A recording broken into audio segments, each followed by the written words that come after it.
Muito boa tarde para todos, good afternoon everyone. Muito boa tarde àqueles que nos acompanham aqui na costa oeste dos Estados Unidos da América e do Canadá.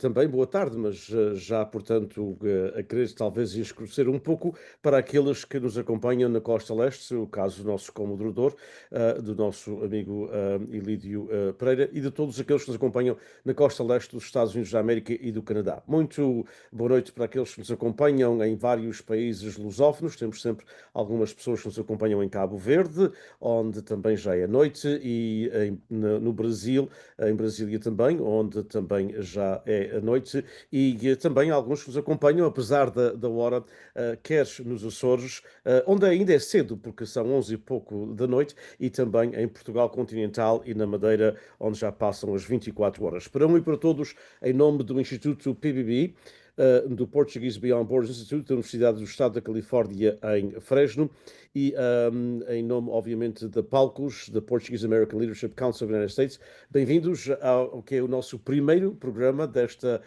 série, portanto, que temos uma série cada semestre. Começamos sempre no fim de agosto, terminamos normalmente na segunda semana de dezembro, as nossas vozes, vivências portuguesas nos Estados Unidos da América. Antes de eu passar para o meu colega e amigo Ilídio Pereira, queria apenas dar-vos uma notícia que já devem saber, particularmente aqueles que nos seguem aqui na Califórnia, que são amigos do PBBI. Esta semana faleceu um grande amigo do PBBI, o homem que impulsionou tudo o que ainda hoje fazemos, o Dr. Joseph Castro. O Dr. Joseph Castro era de origem hispânica, nasceu, portanto, já aqui na Califórnia, os pais, imigrantes do México, e trabalhadores agrícolas, viveu numa cidade que é muito conhecida aqui na Califórnia, para aqueles que, particularmente que são de Val São Joaquim, e não só, que é a cidade de Hanford, onde tirou, portanto, os estudos secundários, e depois foi dos poucos alunos, que ainda hoje acontece poucos, mas dos poucos alunos que recebeu um full ride, como nós dizemos em inglês, portanto, tudo pago para frequentar a universidade, a prestigiosa Universidade da Califórnia em Berkeley. Tirou o seu tirou, portanto, a sua licenciatura, como dizemos em Portugal, o seu BA, e depois e o seu mestrado, e depois foi fazer um doutoramento em Stanford, que são duas universidades que não se dão muito bem, mas que tem muita gente a tirar doutoramentos numa e na outra, vice-versa. E daí partiu para um longo percurso, não muito longo, mas um percurso muito frutífero no ensino universitário. Foi presidente da Universidade em Fresno, e criou uma amizade muito especial pela comunidade portuguesa, porque o amor da sua vida, que ele conheceu com 15 anos e com quem casou ainda na universidade e que trabalhou para o sustentar, para ele continuar a estudar, Mary Castro, que tem o nome de solteira de Borges, não somos parentes, mas a avó da Dona Mary Borges, natural do arquipélago dos Açores, acho que os avós, de um lado da Terceira, do outro lado de São Jorge. Portanto, eu queria dar esta notícia, queria dizer que o PBB está um bocadinho de luto, um bocadinho não, bastante, triste porque o Joseph tinha apenas 58 anos e ainda tinha muito para dar, portanto, para o ensino aqui na Califórnia. Portanto, os nossos pêsames para a família e agradeço-vos, quer ao nosso convidado, o Miguel Ávila, quer ao meu amigo e co-moderador Ilídio Pereira, por me ter dado esta oportunidade para falar um pouco do Joseph Castro e dizer à família que quer o PBI, quer a Palcos e também quer o Tribuna Portuguesa, porque já o fez na sua edição, apresentamos, obviamente, os nossos pêsames a toda a família e custa-nos perder este grande amigo da comunidade portuguesa. A comunidade portuguesa da Califórnia não tem, assim, muitos amigos fora da sua própria comunidade. Joseph Castro era um deles. Passo então para Ilídio, que vai dar o pontapé de saída, digamos assim, como sempre em termos futebolísticos, e com o nosso convidado, que é o Miguel Ávila, que depois falaremos um pouco, obviamente. Portanto, passo, obviamente, para o Ilídio. Vivi, muito obrigado. Eu fiquei bastante impressionado com as palavras que acabou de dizer sobre esse nosso conterrâneo que nos deixou e, em meu nome pessoal, principalmente, e também como diretor da Palco, apresento também as minhas sinceras condolências à família. E então vou iniciar este nosso novo webinário depois das nossas merecidas férias.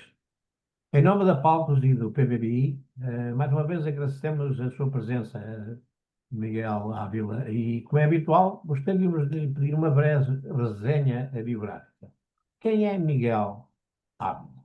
Onde nasceu? E também a sua trajetória de imigrante, incluindo, claro, se possível, o seu currículo académico e profissional. Faça favor. Muito boa tarde aos dois e a todos que assistem. Também queria dar os nossos sinceros pêsames à família de Joseph Castro, porque perdemos, tal como o Diniz disse, perdemos um grande amigo da nossa comunidade, especialmente da comunidade do Vale Central. Quem é Miguel Ávila? Sou natural de Angra do Heroísmo, na Ilha Terceira, dos Açores. Vim para os Estados Unidos com a família aos 15 anos, por isso terminei em Portugal, terminei o oitavo ano e quando cheguei cá fui para o 10º ano. Por isso nunca fiz o nono ano. Acabei aqui na Milpitas High School, e depois fiz a licenciatura na Universidade de São José em Biologia. Houve uma altura, entrei para a faculdade pensando que seria um engenheiro, ainda fui admitido para a engenharia e depois, ao fim de 2 semestres, pensei duas vezes, isto talvez não é para mim. Embora em casa eu e o meu pai estivéssemos a construir computadores, a programar, etc. E acho que nessa altura, quando estava no liceu, era a minha paixão. Quando cheguei à universidade, as coisas mudaram um pouco e eu pensei que talvez seguisse para a medicina. E foi essa a transição que fiz para a biologia. Depois apaixonei-me para ciência política e até houve uma altura que pensei que talvez ainda mudasse de curso outra vez, mas já era tarde demais nessa altura. Tive muito envolvido na associação académica, e por isso foi uma paixão que sempre tive. Acabei o curso e nessa altura decidi mudar-me para a indústria, neste caso de dispositivos médicos, por isso relacionado com a saúde. E estou neste ramo já há 30 anos, em várias companhias, sempre com novos desafios que é sempre importante termos para aprendermos sempre.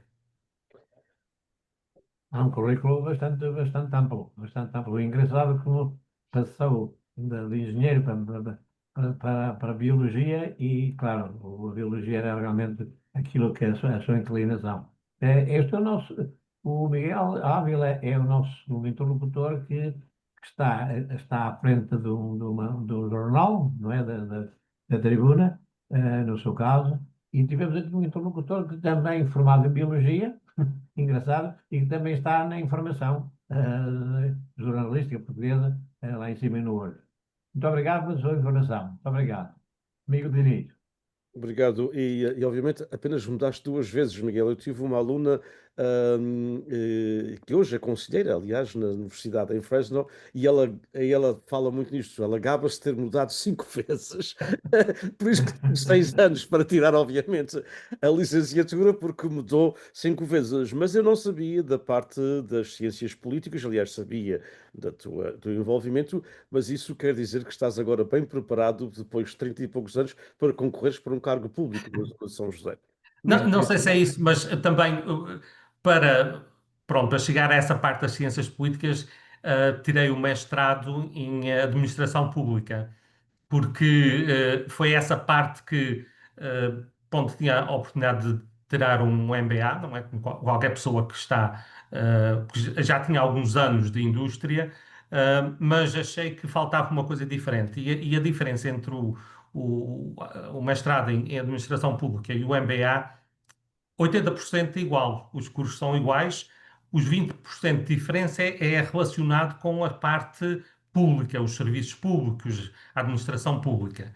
E foi essa parte das ciências políticas que me atraiu para esse curso, por isso terminei isso, mas ainda não, quer dizer, usei em alguns aspectos da minha carreira, relacionamento com certas agências governamentais, não só aqui nos Estados Unidos, na Europa, na Ásia e na América Latina.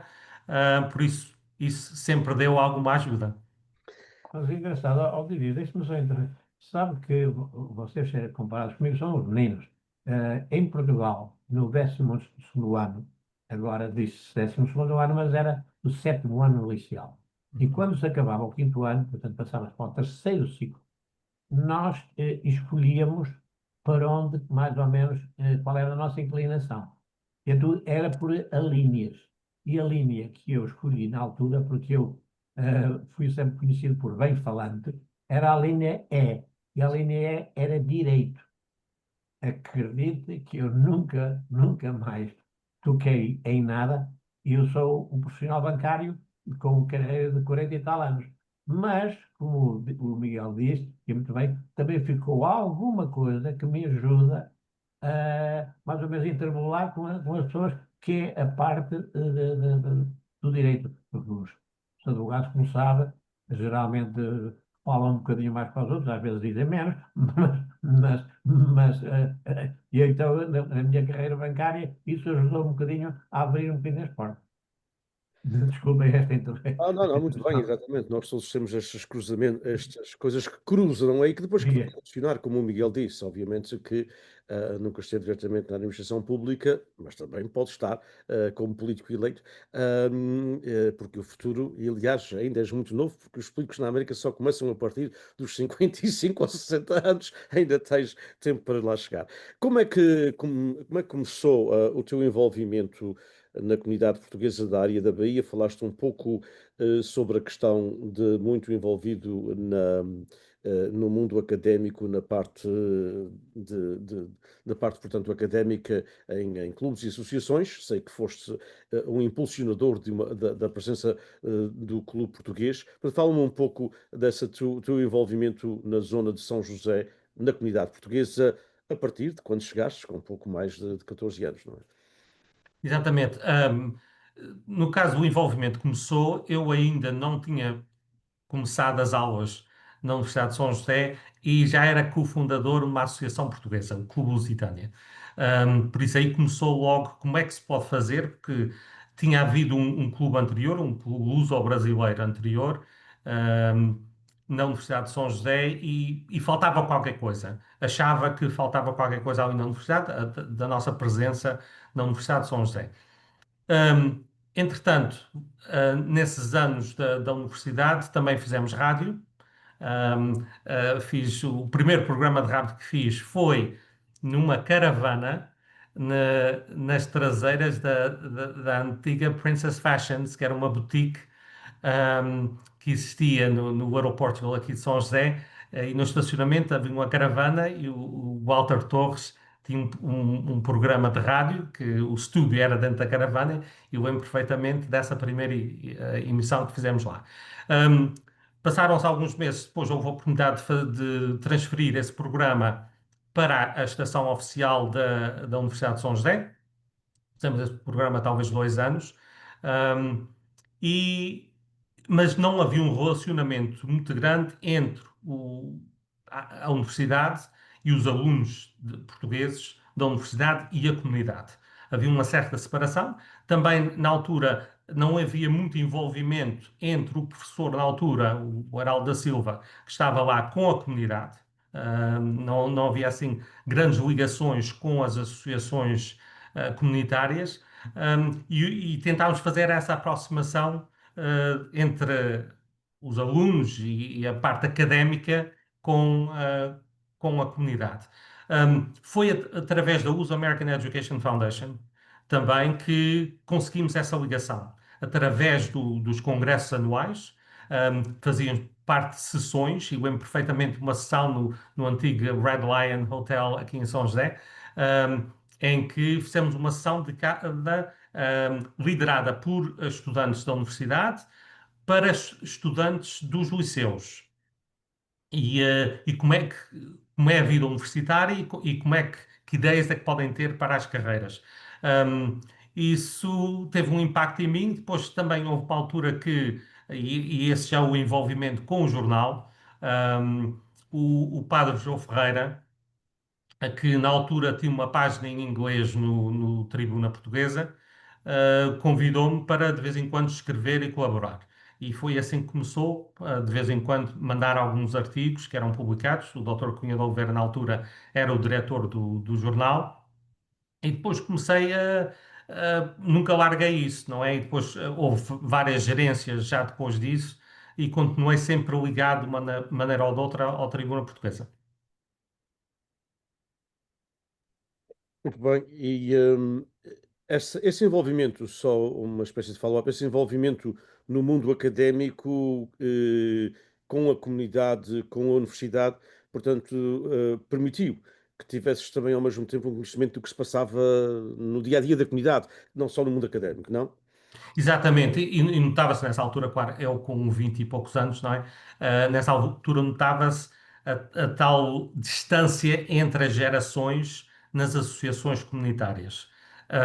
Porque quando se tem 20 anos e uma pessoa de 45 ou 50 já é velha, não é?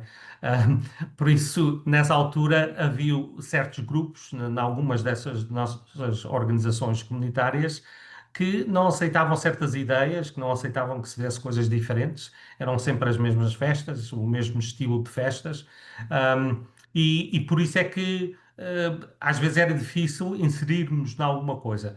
O Portuguese Athletic Club nisso abriu mais as portas do que outras associações.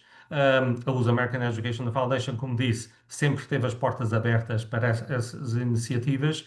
Um, e começámos a ver o que é que se pode fazer, como é que se pode trazer mais jovens, mas havia também, e em algumas associações acho que hoje em dia ainda há, infelizmente, é que não abrir as portas aos mais jovens e acolher novas ideias.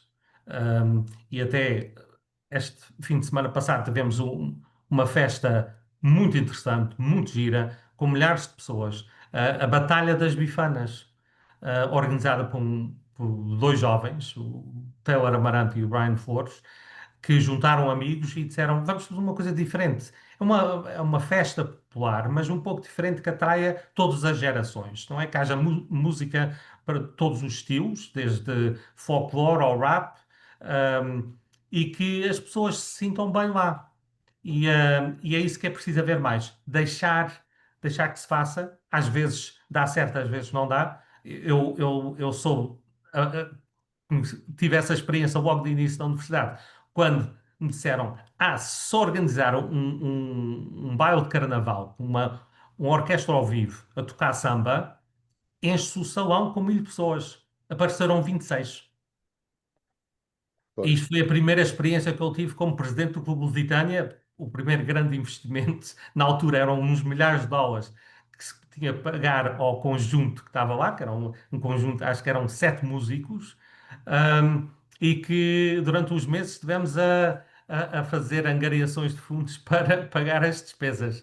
Ahm, mas são coisas que aprendemos, não é? Aprendemos o que é que se deve fazer, o que é que não se deve fazer e isso ajudou-me também depois noutras iniciativas mais tarde.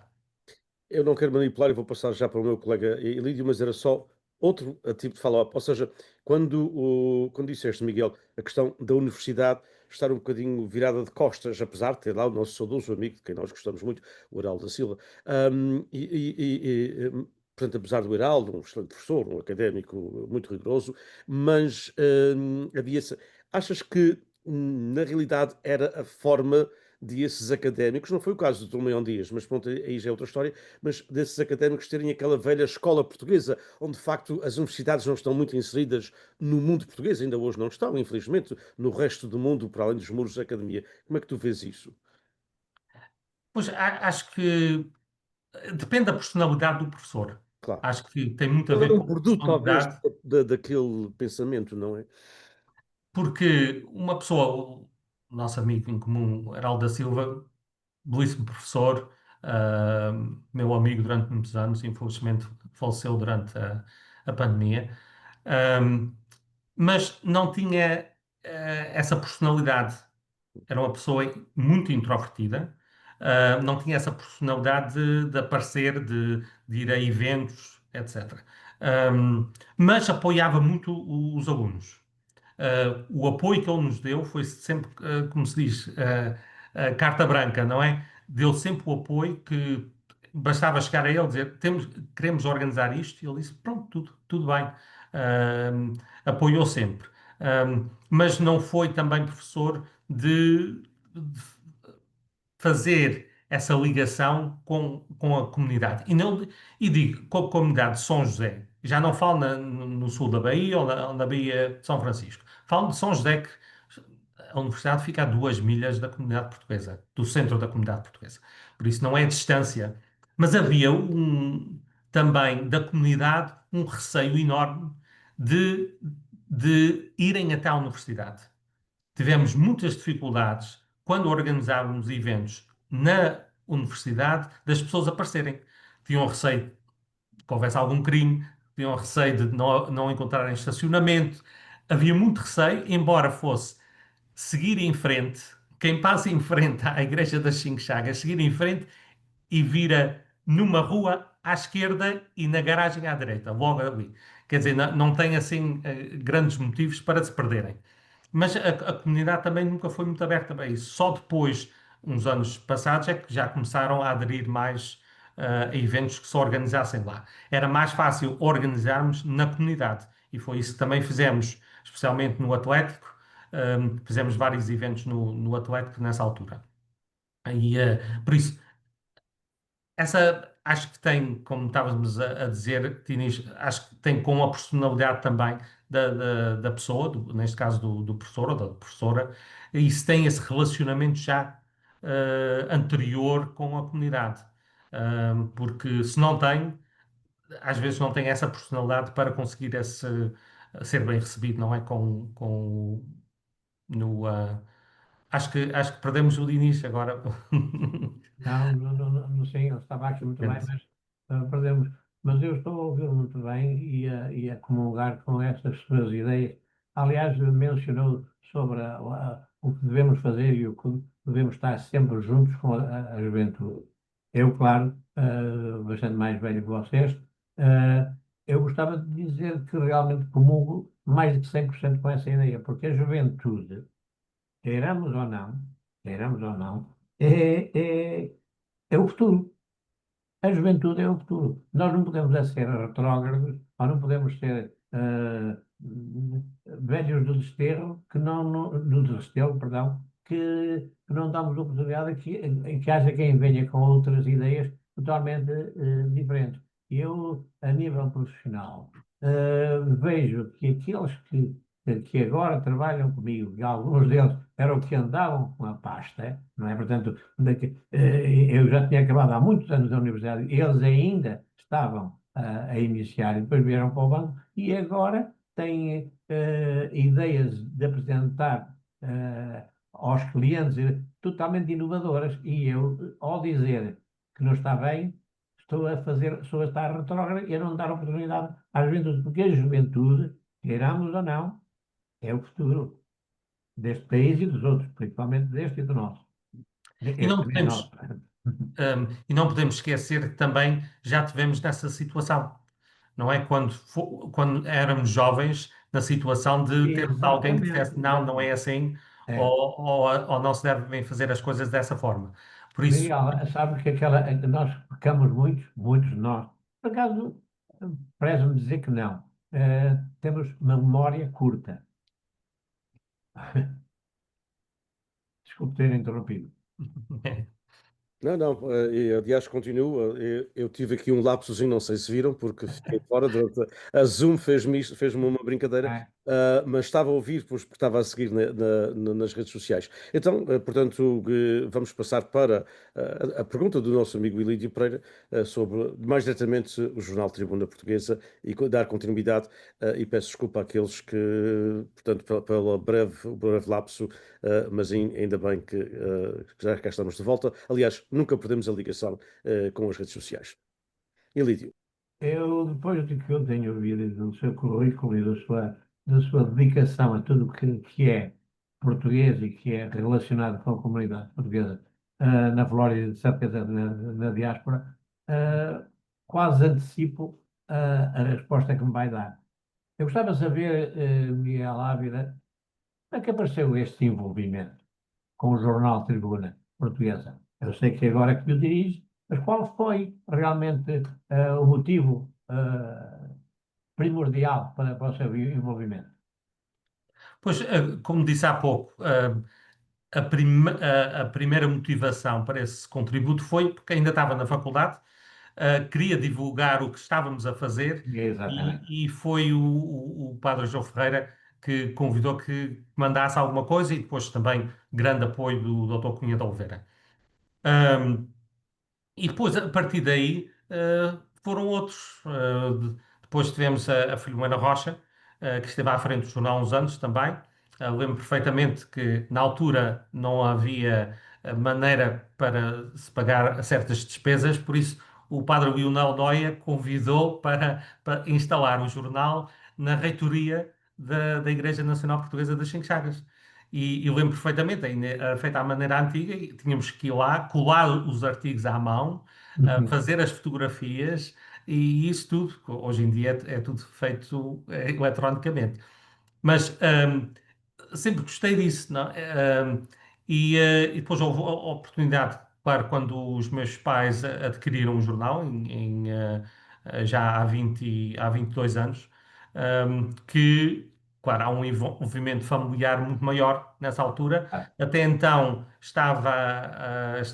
tinha responsabilidades pela secção em inglês.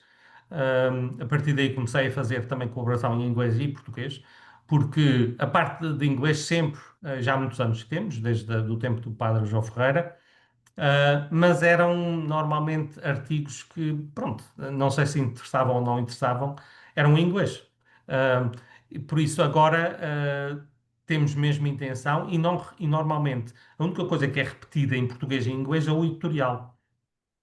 E isso foi uma maneira que achei, quando o meu pai me convidou para ficar como diretor do jornal, achei que seria as nossas ideias como jornal teriam que estar nas duas línguas. Os outros artigos não, os outros artigos podem ser ou em inglês ou português. Hoje em dia a tecnologia já nos ajuda a fazer as pois, pois. traduções, por isso não há desculpa para não se poder ler algum artigo que o jornal tenha só numa língua em vez de fazer nas duas línguas.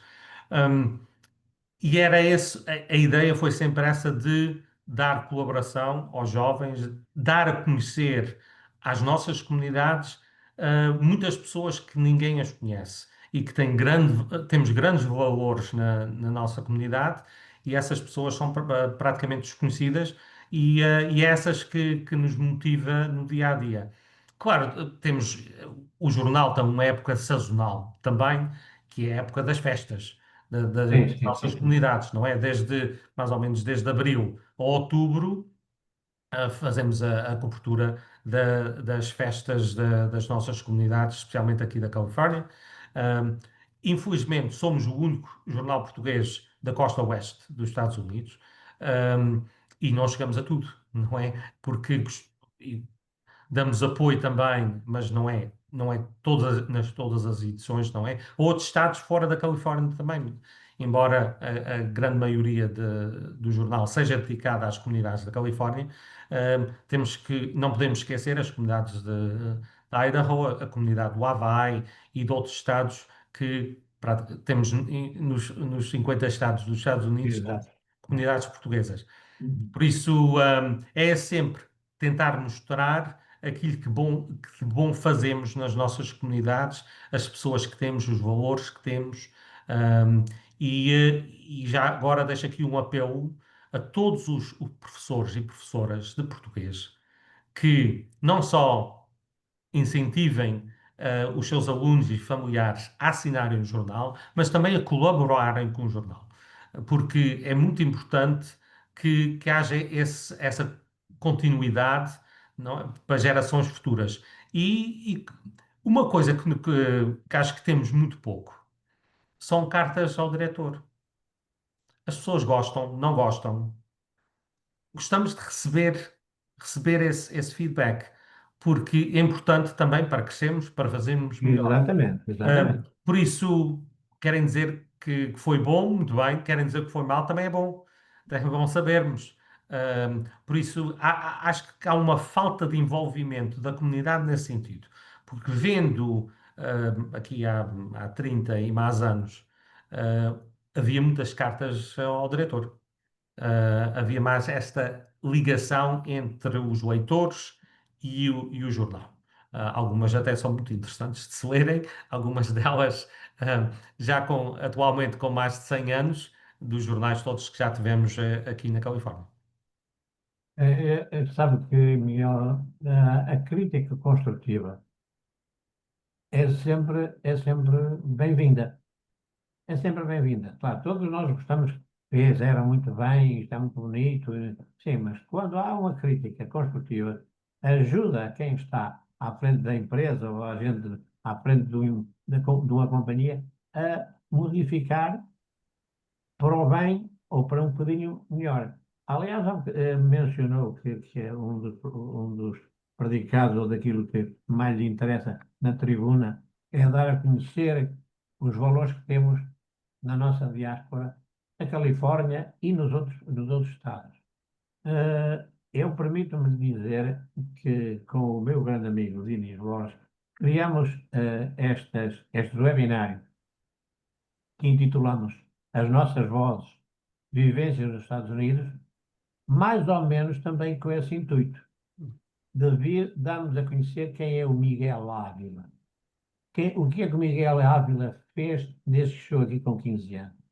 Isto é um contributo da nossa parte a dizer e trazer as nossas vozes, dar voz àqueles que não precisam da nossa ajuda para serem conhecidos. Mas é bom que quem vive aqui, e se me permite, porque eu sei que todos nós temos um pouco de vaidade, eh, quem vive ou quem continua ou quem está no nosso país de origem, seja no arquipélago dos Açores, na Madeira ou no continente, fiquem a saber que há aqui alguém com algum valor, continua a falar português corretissimamente e a defender os nossos ideais, que são a língua, o hino e a bandeira. Amigo Diniz, agora passo-lhe a palavra para a pergunta número 4. Bem, vem no mesmo sentido, ou seja, e esta conversa, obviamente, que o Miguel e eu já temos tido em vários fóruns, mas como é que vejo o jornalismo, particularmente na nossa comunidade, obviamente, a comunicação social, não só, portanto, a imprensa, mas também a rádio, que não é a mesma, os jornais não é a mesma, e quando falavas, portanto, da falta de cartas ao diretor, não é? Que era uma tradição dos jornais antigos, em que as pessoas supostamente sabiam escrever menos, não é?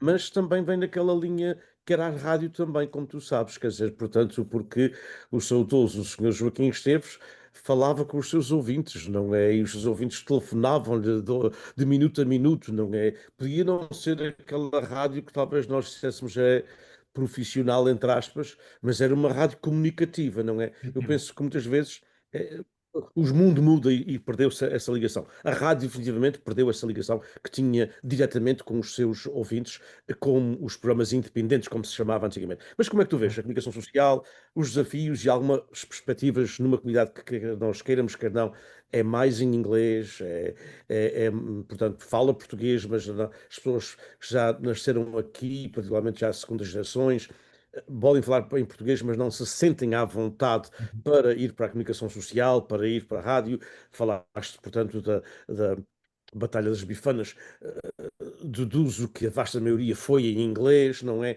Como era o San Joaquin Valley Portuguese Festival, que tu tiveste presente várias vezes, e que foi também um enorme certame enquanto durou. Portanto, como é que tu vês tudo isso, como a ligação da comunicação social, rádio, televisão? A comunicação social, primeiro, há pouca comunicação social para o tamanho das comunidades que temos, especialmente na Costa Oeste. Uh, Quantas rádios é que temos? Quantas rádios é que temos? Quanto temos um jornal? Felizmente temos alguns programas independentes hoje, mais como influencers, que é uma nova geração, Sim, e sim, isso sim. acho que é bom. é bom que haja, divulgam de uma maneira diferente os nossos eventos, fazem propaganda, etc. Por isso acho que pode haver aí uma grande oportunidade para uma nova geração fazer uma comunicação social diferente. Não precisa fazer o investimento que os nossos antepassados tiveram que fazer em termos de estações de rádio, por exemplo, ou mesmo estações de televisão. Hoje em dia, qualquer pessoa com um iPhone tem um canal no YouTube. Por isso, essa parte acho que, pronto, vai-se encontrando alguns valores nesses influencers e nessa programação. Mas não há profissionalismo de comunicação social. Temos que ver isso, não há nesta costa. Na costa leste há algum, mas nesta costa não há. E já houve em alguns tempos, mas atualmente não há. Ahm, mas acho que o que deixamos, o Miguelito estava a dizer que a contribuição destes webinars, não é? Porquê? Porque ficam gravados. Acho que as gravações de programas como este, claro, os jornais, tudo o que fica escrito ou gravado é importante. É o legado que nós deixamos para as comunidades vindouras, para as gerações vindouras. Exato. Por isso é importante. Em termos de comunicação, é pena não haver, e nisso também seria muito interessante, uma das muitas universidades que temos, e algumas delas com programas de português, que não haja uma escola de jornalismo dentro dessa universidade que faça uma programação, nem que fosse em inglês, mas sobre as comunidades portuguesas. Acho que seria um aspecto interessante de se divulgar e até quem faz a programação não precisa ser português, mas que haja algum interesse sobre as comunidades portuguesas. Isso seria, e já aí já estamos a falar já de um certo profissionalismo, sendo parte de uma faculdade de jornalismo ou de uma escola de jornalismo. E é isso que acho que falta. O resto, fazemos isto tudo por caroice. Fazemos porque acreditamos nesta comunidade, acreditamos que devemos deixar a comunidade, ahm, quando partimos, melhor do que de quando chegámos e queremos deixar esse legado. Queremos deixar esse legado de se conhecer o que é que foi a comunidade. Ahm, Porque a memória é muito curta. Como estava a dizer, a memória é muito curta e só para dar um exemplo, quantos de nós é que nos lembramos o que é que passámos durante a pandemia? Já nos esquecemos, não é? Mas quando alguém fizer um estudo ou que estiver interessado, o que é que aconteceu à comunidade portuguesa a partir de 14 de março de 2020, nos próximos 2 anos, o que é que aconteceu à comunidade portuguesa? O que é que vão consultar? Vão consultar os arquivos do PBBI e da Tribuna Portuguesa. E vão ver a conversas é que tivemos, o que é que estava a passar na comunidade nessa altura. Por isso são esses arquivos que podem ser muito importantes para o futuro. Mas como disse, acho que o futuro mais imediato será jovens terem interesse em fazerem curta programação, que é o que se vê hoje em dia nas redes sociais, um, mas que estão lá presentes e que divulgam. E o que se viu nesta Batalha das Epifanas foi, e que eu já vivo aqui em São José já há muitos anos, caras que nunca tinha visto. Pessoas que nem portuguesas eram. Isso é muito importante, que os nossos eventos não sejam só fechados para as nossas comunidades. E é isso que tentamos fazer também com a comunicação social. Não é só divulgar o que há de bom e os talentos que temos para as comunidades, mas também para fora. Para fora, para a sociedade americana em geral e também para os países de origem. Porque é importante também divulgarmos isso fora de portas. Por isso, o que é o futuro, vai haver menos rádios no sentido de rádios como que têm que ter estúdios, e as antenas, os emissores e isso tudo. Isso vai deixar de existir e os jornais vão deixar de existir em papel. Isso mais ano, menos ano, não quero. Gosto muito de receber, eu leio online sempre que sai o jornal e mal chego à casa leio outra vez em papel. Mas isso, estamos habituados a isso, mas a geração nova não está. Um aspecto também que é importante falarmos é que, infelizmente, devido às tendências da internet da última década ou 2 décadas, as pessoas, as pessoas esperam que tudo seja de borla. O acesso ao Facebook é de borla, pode-se pôr o conteúdo que quisermos no Facebook é de borla, Instagram a mesma coisa, TikTok, etc. Não é? E então esperam que seja de Boró, que as rádios anunciem os eventos de Boró, que o jornal anuncie de Boró, ou que estejamos lá nos eventos também e publicamos tudo de Boró. Não, não pode ser assim, porque também temos, isto é uma empresa, e esta empresa tem que pagar as despesas. Por isso é essa parte que é uma mentalidade que temos que mudar nas pessoas. Acho que já há alguns jornais, por exemplo, que conseguiram virar essa tendência. Mas não somos o New York Times, não somos o Washington Post, nem o LA Times. Por isso não temos esse poder de mudar essa mentalidade. Mas acho que havendo mais ligação entre as associações e fazer-se contrapartidas, não é?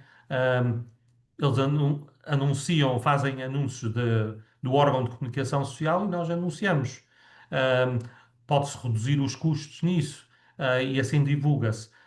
Mas um jornal vive de anunciantes e vive de assinaturas, para pagar as despesas. É simples como isso.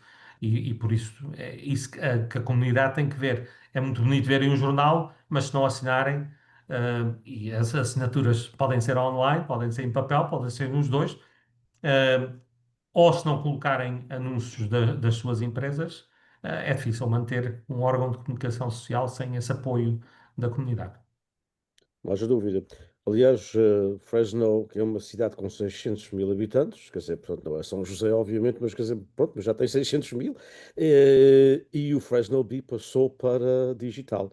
O Fresno Bee só agora sai com uma edição por semana, que é a edição de fim de semana, que sai ao sábado, sai ao domingo. Quando era criança, recebíamos, e jovem, e mesmo adulto, recebia, durante muitos anos, o Fresno Bee em casa, porque era uma espécie de miniatura desses que falasses, não é? Portanto, o Los Angeles Times, etc. O Beat tem uma presença em Modesto, como também sabes, em Sacramento Bee, etc. Mas o Fresno Bee, numa cidade de 600 mil habitantes, passou para digital, com exceção de uma edição ao sábado, que é uma edição grande e bonita, mas é a única que faz.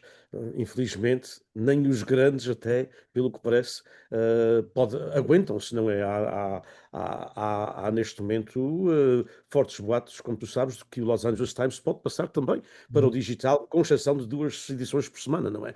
Portanto, as pessoas, a nova geração lê tudo no tablet, mas obviamente que também para se ler o Los Angeles Times tem que se pagar. Eu pago para ler o New York Times. Portanto, nem que seja mesmo $1 ou $2 por semana, mas as pessoas estão a pagar para lerem, e é mais caro que isso, obviamente, esses jornais, mas as pessoas têm que pagar por isso. É importante dizer-se que, na realidade, é essencial que se pague pelo produto e de tudo, e a nossa comunidade hoje está muito melhor do que a comunidade que pagava por jornais em 1920, não é? Que tinha acabado de chegar e ganhava $2 e meio por semana, às vezes nem tanto.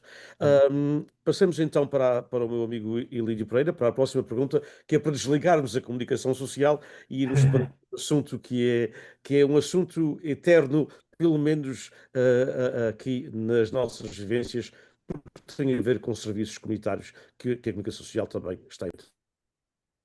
Amigo Miguel, sabe que um dos, e a nível nacional, um dos dilemas que a comunidade tem tido e que todos os nossos interlocutores têm dedicado algum tempo a conversar sobre isso, é sobre os serviços consulares e sobre as ligações com Portugal.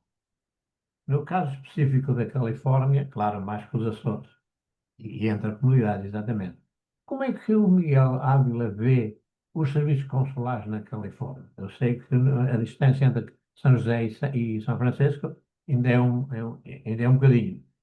E qual é a ligação da comunidade à sua terra de origem, ou à terra de origem dos pais e dos avós, no seu caso, quando veio, vinha com 15 anos, portanto, os seus pais e avós é que mais ou menos tinham essa ligação.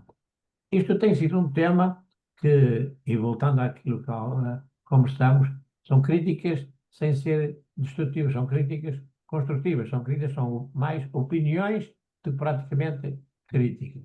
Como é que vê esse problema porque isto é a nível nacional, não é a nível da Califórnia? O, Acho que respondo isso de duas formas. A primeira é que Portugal não conhece as distâncias. Até houve um antigo cônsul em São Francisco que, para explicar no Ministério dos Negócios Estrangeiros a distância dos 13 estados ahm, que estão sob a jurisdição do Consulado de Portugal em São Francisco, é ir de Lisboa a Moscovo. Por isso, as distâncias são muito longas para um consulado que tem sede em São Francisco. Por isso, vai desde dos Estados, a meio dos Estados Unidos, até ao Havaí e ao Alasca. Por isso, não podemos esperar que haja funcionários em todos esses estados. Agora, os funcionários que estão cá, acho que está a funcionar dentro dos possíveis, dentro as visitas consulares, a consistência dessas visitas, porque em anos anteriores não havia consistência, eram marcadas e às vezes desmarcadas. Agora há consistência. E pode-se marcar a consistência, e se a pessoa quer ir a São Francisco, pode ir. Uma coisa simples como não atendiam ao telefone, e agora já atendem ao telefone, em São Francisco. Melhorou, melhorou. Por isso, houve melhoramentos. Acho que o atendimento tem melhorado também. O que temos ouvido das pessoas é que o nível de atendimento é superior ao que era. Mas acho que o grande problema, primeiro, são os salários dos funcionários que vêm para cá, comparando com o custo de vida de cá, e depois as distâncias. Que esses dois aspectos são o quer queira ou não fazer melhor o cônsul que esteja cá, está limitado por esses dois aspectos. Seria abrir outros consulados? Acho que não. Acho que não, mas também uma das. E o Dinis conhece já a nossa batalha sobre isso, é porque é que o consulado há de estar em São Francisco. O consulado faz sentido estar em São Francisco, ou fazia sentido, quando a comunidade, o centro da comunidade portuguesa, no princípio do século XX, era em São Francisco. E depois foi-se mudando para Oakland, Saliendo, etc. Foi saindo de São Francisco. E já há muitos anos não faz sentido nenhum. Ahm, Segundo as estatísticas, há menos de 2.000 pessoas de portugueses luso-descendentes na cidade de São Francisco. Cidade e condado de São Francisco. Há 30.000 em São José. Há milhares no Vale de São Joaquim. Os acessos são difíceis durante a semana para ir a São Francisco. Por isso é uma coisa também que, pronto, temos feito uma batalha disso. Os custos são mais caros também. Manter o edifício, que já tem a sua idade, já tem mais de 100 anos, em São Francisco. Não tem estacionamento. Por isso, essa parte. Pronto, mudam o Presidente da República, mudam Primeiro-Ministros, Ministérios dos Negócios, os Ministros dos Negócios Estrangeiros, Secretários de Estado das Comunidades, etc. Ouvem a mesma lenga-lenga nossa e nada se muda. Acho que da parte, e eu que trabalho para uma indústria que temos que dar lucros, não faz sentido estar num sítio que é mais caro, difíceis acessos, embora hoje em dia já se possa fazer muitas coisas online, isso é verdade, mas podia-se fazer online com o custo mais barato do que manter um edifício daqueles em São Francisco. Mas essa tem sido praticamente todos os anos, pelo menos uma das edições, mencionamos isso e já fizemos análises sobre o que seria o custo noutras localidades. E não precisa ser São José.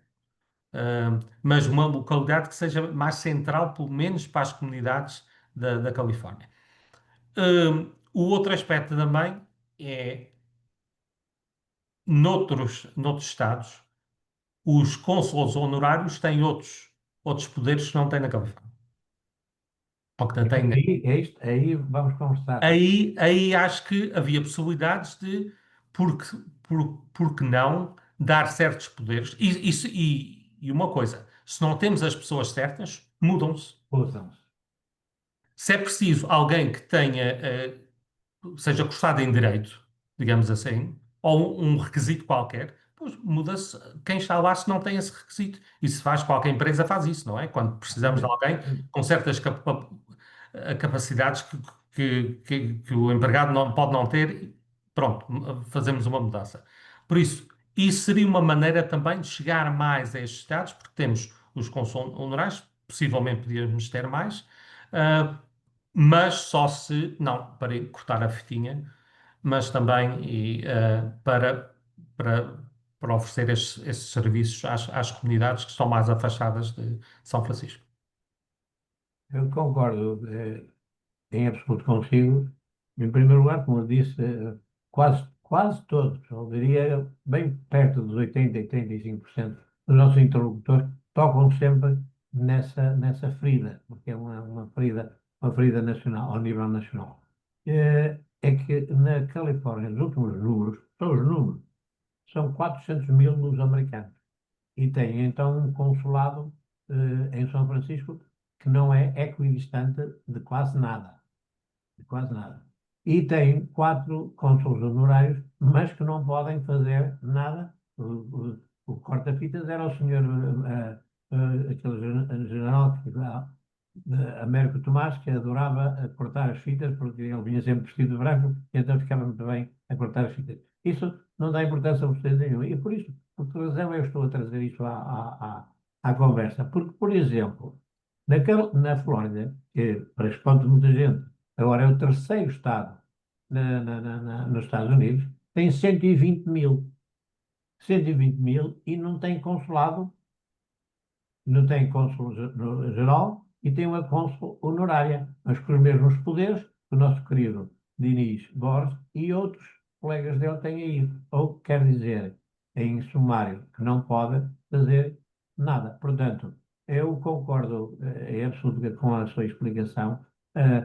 Que houve realmente uma melhoria nos serviços da Califórnia, acabou de me dizer que sim, fico contente com isso, mas não estar ninguém aberto Presidente da República, como mencionou, Primeiro-Ministro, como mencionou, Secretário de Estado, com certeza será o quarto ou o quinto, que passa por aí. Eh, Dizem, oh, muito bem, Miguel Ávila, olha que boa ideia. Ó, Dinis Borges, olha, aquele senhor que estava ali da tribuna, teve uma hora que falava, que grande ideia, que grande. Mas isso é até ao aeroporto, porque já não é atravessar o Atlântico, não. Até o aeroporto. A partir do aeroporto, depois já veio outro secretário-geral, já veio outro ministro. Será que não haverá uma abertura de aceitar a chamada, e repito, crítica construtiva? Pá, porque realmente eu também tenho uma noção do que é Califórnia, estive várias vezes aí profissionalmente e sei que São Francisco não é equidistante de quase parte nenhuma da Califórnia. E claro, como sabemos que os cônsules honorários estão dispersos, sim, e talvez mais acessíveis, mas como não têm poder para fazer absolutamente nada, não se vai a parte nenhuma. Muito obrigado pela sua opinião. E eu sabe que, não sei se o Adiniz faz isto de propósito, mas esta quinta linha, que toca sempre os serviços consulários calha-me sempre a mim. E, aliás, eu fico muito contente que tenha esta oportunidade. Muito obrigado. Bem, assim, por razões óbvias. Ah, as pessoas sabem, quer dizer, que eu sou consulário, mas eu também não faço bandeira disso, como toda a gente sabe. Número um. Número dois, eu obviamente que até concordo com muito que já falamos com o Miguel e não estou aqui nem para concordar nem para discordar, mas eu penso que talvez, em vez de cônsules honorários, porque isto é um fenómeno mundial, não é em termos de hierarquias, talvez pudéssemos, era, de facto, ter vice-cônsules que são pagos pelo Estado português, como tivemos o nosso amigo Edmundo Macedo durante muitos anos. Portanto, vice-cônsules, e podiam até abdicar dos cônsules honorários, e em vez de haver 7 ou 8 cônsules honorários, tivessem 3 vice-cônsules pagos pelo Estado português e conhecedores, obviamente, dos dossiers e com as devidas instruções, e também os devidos poderes, porque apenas o nosso amigo Paulo Cabral em Winnipeg é que tem de facto poderes.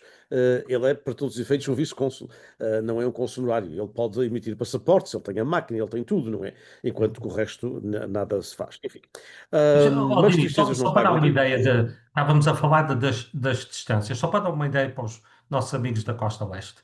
É o mesmo se Portugal decidisse encerrar todos os consulados da Costa Leste e ficar só o de Nova Iorque.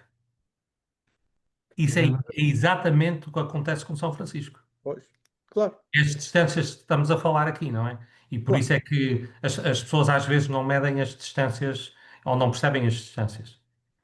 Ó Miguel, é que há E depois, um consul-geral em Nova Iorque e basta só atravessar o rio Hudson Em Newark? em Newark. Portanto, Exatamente, já exatamente. podia Eu mandar. já não queria entrar nesses pormenores, não é? Mas, não, e New Bedford e Providence Pronto, também. já não vamos por aí. Mas na realidade, eu penso que talvez até seja um fenómeno mundial, porque ainda há pouco tempo, conversando com o nosso amigo comum, portanto, por ser o, o congressista José Costa, ele diz-me que quando fala com os seus colegas dos distritos de grande parte da Costa Leste, tem que mostrar o mapa e dizer: "Oh, a minha São Domingo até cá abaixo", não é? E, portanto, eu penso que deve ser assim um fenómeno que por vezes as pessoas esquecem-se. Mas, Miguel, vamos passar, e sei que o nosso tempo também é limitado e o teu também.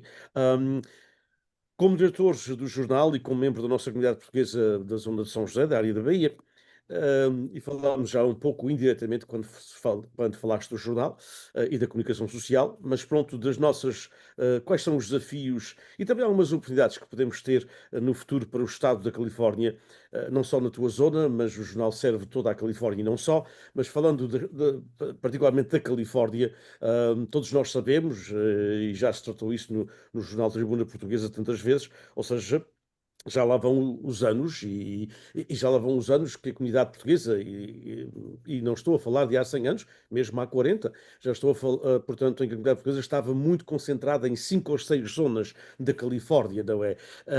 Agora a comunidade portuguesa está em mais de 500 cidades da Califórnia, se bem que algumas têm só 10 ou 15 ou 20 pessoas, mas temos como gente em cidades que anteriormente não eram zonas de portugueses, não é? Os portugueses estavam todos em Artígia, não estavam tanto em Long Beach e Irvine e essas coisas todas, usando aquela zona. Hoje não é o caso. Quais são os desafios que tu vês para uma comunidade que muitas vezes é muito, e não digo isso em termos negativos, digo até em termos positivos, mas é muito paroquial no aspecto de que, e territorial, ou seja, é o nosso salão que está ali. Como é que se faz comunidade num salão onde uma zona que está, por exemplo, a 50 ou 60 milhas de um salão português, não é? O que é que tu vês? E sei que tens pensado isto e nós temos refletido em vários sectores destes, quando participavas, quando fazia o programa em inglês, a hora portuguesa, não é a hora a Portuguese American Hour, falávamos destes assuntos, portanto, tens pensado isto ao longo desses anos todos, o que é que tu vês, desafios e oportunidades para esta comunidade que está na sua metamorfose natural, não é? Eu acho que aqui, como disseste, Inês, a comunidade está muito espalhada. E está espalhada também fora da Califórnia. Ahm, Como é que chegamos a essas comunidades, mas também como é que essas comunidades chegam a nós? Nós, comunicação social. Por isso é preciso colaboração também. Porque, como disse anteriormente, qualquer iPhone tira fotografias, faz vídeo, e assim as pessoas podem colaborar também. Porque não podem esperar que a nossa equipa é muito pequena, que estejamos em todos os sítios. Por isso, acho que é a visão que temos para o Tribuna é como é que se espalha mais, e para além da edição como atualmente é.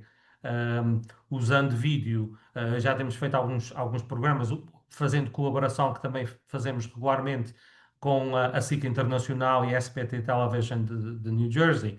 Um, é uma maneira também a dar a conhecer através dos Estados Unidos, não é? Porque isto são emissões nacionais, o que é que se passa na Califórnia.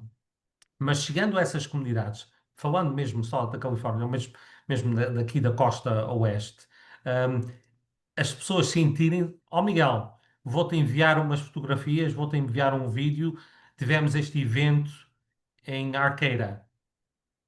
Envie, envie, nós publicamos. E pode não ser publicação do jornal, pode ser publicação online, porque temos várias maneiras de chegar e divulgar essa informação. Mas tem que haver esse sentido de comunidade. Um, por isso, as pessoas têm que pensar: há uma maneira de chegar à comunicação social, e há contrapartidas também que temos da divulgação, seja de um evento, seja de uma pessoa que faz 100 anos. Há sempre datas bonitas que gostamos de celebrar com a comunidade. Por isso, é esse relacionamento que temos de ter. Como disse, e quando falei nas cartas ao diretor, um, é muito fácil receber, mas não enviar. E ver se isso. A única maneira que as pessoas enviam é para dizer mal através das redes sociais. É a única maneira que reagem às vezes, e mesmo assim nem isso reagem. Por isso, esse relacionamento e as pessoas saberem que podem contar connosco para a divulgação, e que é o papel da comunicação social. Estamos aqui, somos uma comunicação social comunitária. Não somos uma comunicação social que quer ser tudo para todos, somos uma comunicação social da comunidade. E por isso, essa ligação nos dois sentidos da comunidade vir até nós e nós, claro, irmos até à comunidade. Mas com as distâncias também, isso precisamos desses colaboradores. Antigamente tínhamos colaboradores em várias cidades que nos enviavam as notícias e algumas fotografias. Hoje em dia é muito mais fácil de fazer isso. Mas é preciso que também haja receptividade da parte das comunidades de alguém dizer: olha, vou mandar. Ainda precisa ser como antigamente se fazia, era oficialmente. O Sr. Fernando Dutra era o nosso correspondente em Artísia. Um, e via-se na responsabilidade de, quando havia qualquer coisa em Artísia, ele está lá e enviar e escrever, etc. Não precisa ser assim, pode ser só um evento uma vez ao ano. Mas esse relacionamento entre a comunicação social e as comunidades, acho que seria importante vermos isso. Antes de passar para o meu amigo Ilídio para a última pergunta, muito rapidamente, e achas que a comunidade precisava, talvez, ter outros momentos ou alguns momentos de reflexão? Porque algumas coisas que andamos também a repetir de ano para ano, porque é tradição, e a tradição pesa muito na nossa cultura, e ainda bem, e é bonita, na vasta maioria das vezes. Hum, Achas que a malta mais nova, portanto, tem, digamos que a ousadia de transformar algumas coisas para que as coisas não acabem por morrer ou a produzir aos bocadinhos? Tivemos aqui um padre, de muito tempo, o padre Raul Marta, que dizia: é melhor, muitas vezes, ele dizia: eu não estou a dizer isto em termos de humanos, mas estou a dizer isto em termos de organizações. É muito melhor acabar as coisas do que deixá-las moribundas, assim, só quase que depois ninguém se lembre delas ao fim de anos, apesar de elas estarem em papel. Como é que tu vês? Achas que temos feito algum trabalho, todos nós em união, os jornais, a comunicação social, o mundo académico, o mundo empresarial, etc.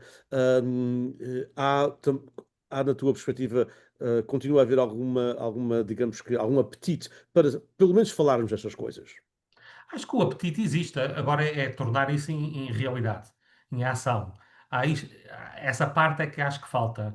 Ahm, as ideias, por exemplo, que já conversámos, Dinis, anteriormente, sobre, por exemplo, porque não se faz, porque tem que se fazer uma festa do Divino Espírito Santo, usando isso como exemplo, todos os anos, em cidades vizinhas, porque não alterar o ano e fazer-se em grande? Um ano numa cidade, no outro ano na outra cidade, mas fazer uma festa grande, em vez de fazer estas festinhas, às vezes pronto, que estão, como dizias, moribundas e quase a morrer. Um, e a fusão de certas associações um, pode beneficiar as nossas comunidades. Viu-se o caso, e é um caso que não podemos esquecer, da PFSA, não é? Portuguese Fraternal Society of America, que, estando as 4 organizações que fundaram a PFSA ainda independentes, acho que já nenhuma delas existia, possivelmente. Mas como agora, depois dessa fusão, acho que foi em 2010, já há 15 anos, que está muito melhor e muito mais forte. E pode-se ver isso também, especialmente em os salões. Os salões, e já também muitas vezes falámos nisso, são usados uma vez por semana. E isto são os salões que são usados. Que tem outros salões que conhecemos também, que são usados poucas vezes ao ano. Mas por que não dar benefícios a outros grupos de usarem o salão?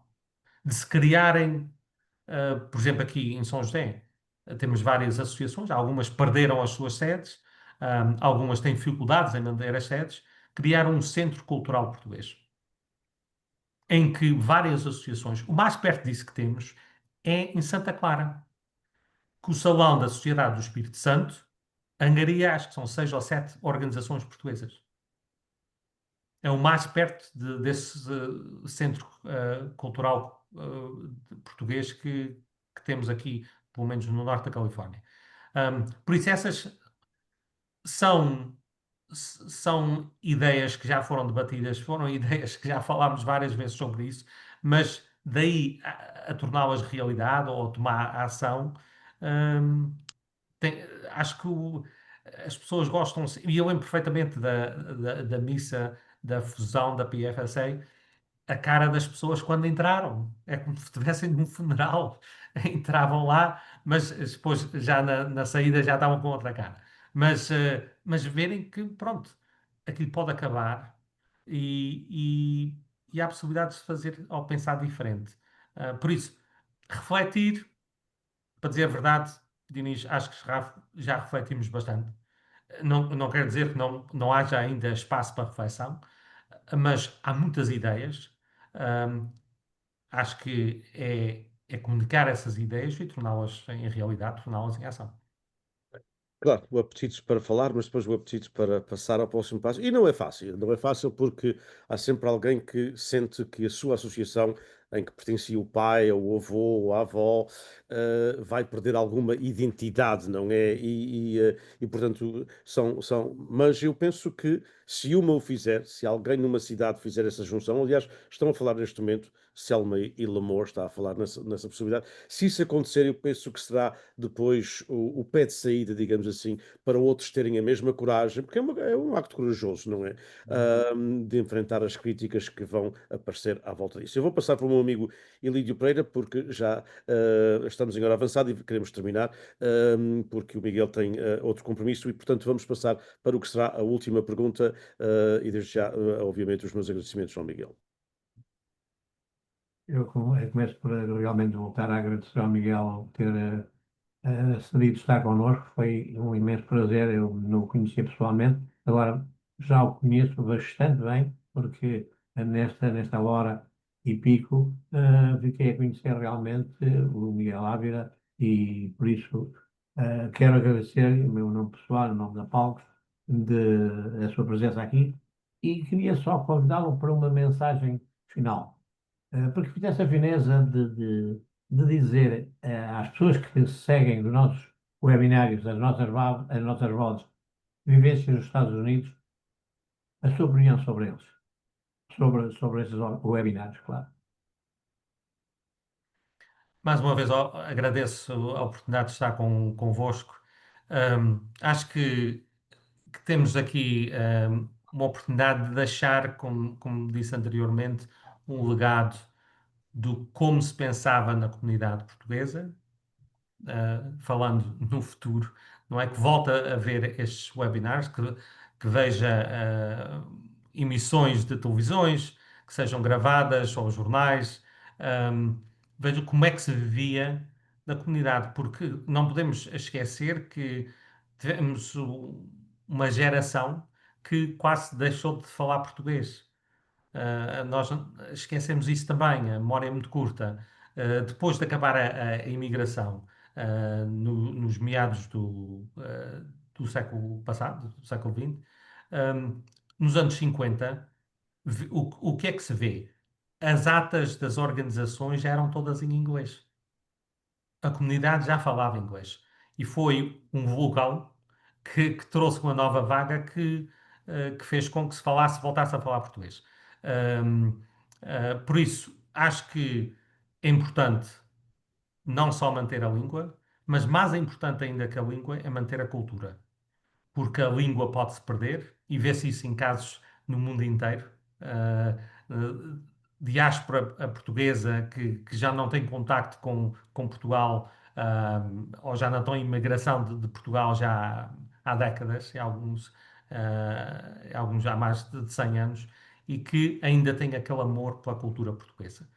E é isso que queremos deixar. Acho que é isso que queremos deixar aqui nestes webinars, que queremos deixar através da comunicação social, e incentivar os jovens, porque o futuro é hoje, os jovens não são do futuro da amanhã, o futuro é hoje. E por isso incentivo todos a participarem com a comunicação social, a se envolverem na comunidade.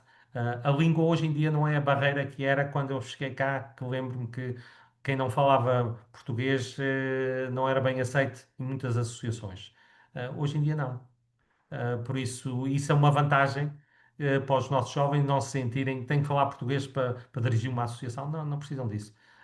O futuro é hoje, por isso acho que temos um futuro brilhante, e que temos que incentivar esses jovens a tomarem algo com risco, e nós que já ficamos com uma certa idade também damos esse incentivo a eles, e passamos à reforma. Muito obrigado, Miguel. Muito obrigado, Elídio. Muito obrigado a todos que nos acompanharam em nome do PBB, do Instituto Portuguese Beyond Borders Institute, da Universidade do Estado da Califórnia em Fresno, em nome da Portuguese American Leadership Council of the United States of Palcos. Agradecemos, obviamente, a Miguel Ávila e ao Tribuna Portuguesa pela sua presença, ao Miguel por ter estado aqui conosco, em nome do Tribuna, mas também pessoalmente. E agradecemos a todos que nos acompanham nestes webinários, as nossas vozes, vivências portuguesas nos Estados Unidos. Voltaremos dentro de poucas semanas com mais uma edição. Uma boa tarde, boa noite para todos. Muito obrigado a todos. Boa noite, muito obrigado. Boa noite.